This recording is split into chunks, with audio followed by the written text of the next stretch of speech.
nowadays feel like they're going so much faster because it's like there's so many people connected that Sure. people feel like they have to constantly upgrade. I'm at the forefront of all this because I work on a college campus. So Mm.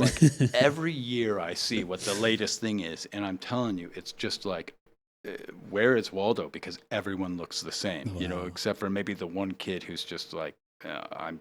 Maybe they don't have enough money to buy the latest fashion, but they're all wearing the same fucking thing. I swear to you, it's So insane. funny. Yeah, and even every semester it changes. Yeah. Wow, that's fun. It's funny that it's like every semester is different, but everyone's still wearing the same thing.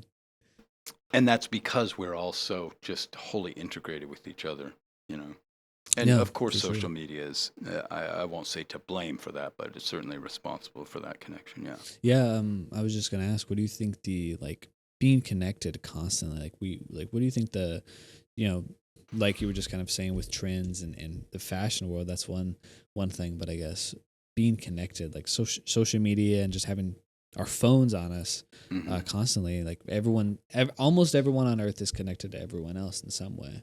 What do you think sort of effect that has on people, either psychologically, socially? Well,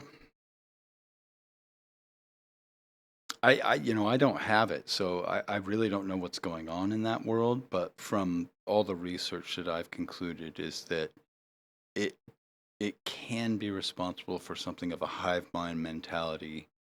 And there's of course the fear of missing out thing. So if someone sees that, hey, my friends all went to this party and I wasn't invited, that creates emotional troubles for people.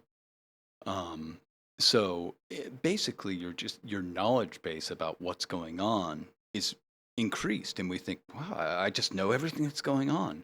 But sometimes it's really scary to know. Mm-hmm. Ignorance is bliss, right? So, Yeah, yeah. um, and I think that, well, one thing I can say for certain that I would kind of subscribe to this view is that being that connected over the internet and online de-necessitates face-to-face in-person connection. And I think people still, I'll always play the devil's advocate, I think people still respect and value that. But at the same time, if I can zoom into the meeting and I don't have to drive all the way to wherever it is, that's a nice option. Yeah.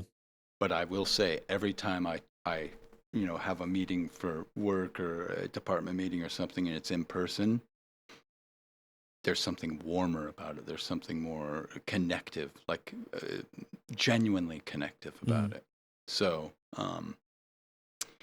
yeah, it, social media is tough. I do notice though, like you were saying in the beginning, many people are starting to make the move to get off it. I thought Facebook would be a 6 month trend when it came out, and maybe people will start letting go of that. But yeah, I had no idea it would have the impact it had. Yeah, it's like crazy. I remember when Instagram first came out, and I was like, "This seems stupid." Yeah. It's like I still think it's stupid, but it's like it's crazy, like how big social media is now. I mean, it's affected every part of the world, honestly, or especially the world as we know it, the modern Right. world. It's like everyone knows everything now. And it's not just for the youth, by the way. You know what I mean? Like, you'll see a 60-year-old woman on Snapchat. Mm-hmm. That's not uncommon. Yeah, no, Yeah. I heard the main reason Facebook was invented was so you can have a little platform for you and your friends or your family to get together, post pictures, just so Sure. you can know what's going on, almost like a online photo album. And now it's turned into what it is.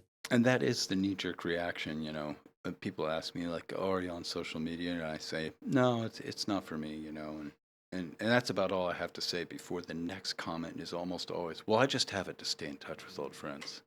It's like this defense mechanism. It's like, you don't have to defend it. Do whatever you want. I don't care. Yeah, Yeah. it's almost like people are ashamed of that now. Yeah, that would be such an interesting paper. The shame of social media like integration, something like that. Yeah. Yeah, that, I mean, it's such a. I'm sure that's very easy to study because there's so many people on it. So many people have a problem. Yeah. This is the tough thing about my field is like uh a lot of the work I do makes people mad because I'm holding a mirror up to them, you know? Mm-hmm. And I'm holding a mirror up to myself. You know why I don't have social media? Because I used to have it and I was wholly obsessed with it. Yeah. And I had to let it go because I was like, I don't have enough hours in the day.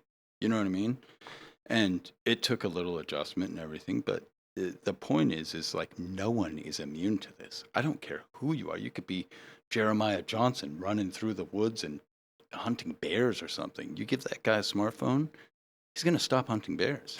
It's infectious. It's absolutely infectious. Yeah. Do you think in a very negative way? I really try to steer clear of putting a negative or positive spin on anything, but I like to use the term it's synthetically connective but organically disconnective. Does that make sense? Interesting. Yeah. So on I a think synthetic kind of like ingenuine human level, you're very, very connected. And you're connected to the image of whoever it is. They have agency and autonomy on how they want to present themselves. Oh, this is me on vacation. Oh, this is me with 80 different filters to make myself look beautiful. But when I see you in the real world, a genuine human connection, that's not the person I get. So I'll leave that to your audience to decide which is better. But yeah. No, it totally makes sense. And also, not only is if you're putting on these filters and stuff to make yourself look like a fake person, not only are people going to you don't look like who you want to look like, but also the connection you're going to have is just, I mean, you're putting. It's just a fake sort of connection. Like there's not even you can't really have a real human connection if you're not really looking at like a real human, if that makes sense. Yeah. And I'm a philosopher, so that word doesn't even make sense anyway. What is real? Yeah. What is real? That's an interesting question. Yeah. Do you think that you kind of touched on earlier a bit about this mob mentality? Do you think that whether it's social media or whether it's any kind of other modern day tech, do you think that's robbing people of their individuality? It seems like there is like this ability to express one's individuality over the internet or online, or I mean, a lot of people have great YouTube channels where they show their art or their music or their inventions or just the review of the latest car. But I think that what comes as a consequence of that is kind of there's a commonality to it. It's like there's a format to this. So if someone's expressing themselves on YouTube to review the latest product, the kind of like little seminal pieces of that are always the same. Well, okay, here's the unboxing and here's how the buttons work and you do this and oh, I measured it up against this other thing that's just like it and it performed a little bit better. It's like, haven't you noticed it? They're all kind of the same, you know? And you're just essentially constrained to, this kind of like image of something in this way. Mm-hmm. So the 2D representation of a three-dimensional experience is always going to, by its very nature, constrain it in a certain way.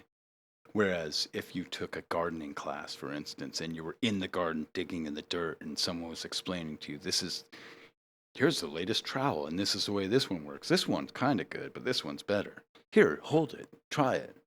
You see the difference. Yeah, you get a more tactile feel. Not only can you see the difference, you can feel the difference, like of actually doing the action of gardening. Right. Yeah, I've often thought about that, about how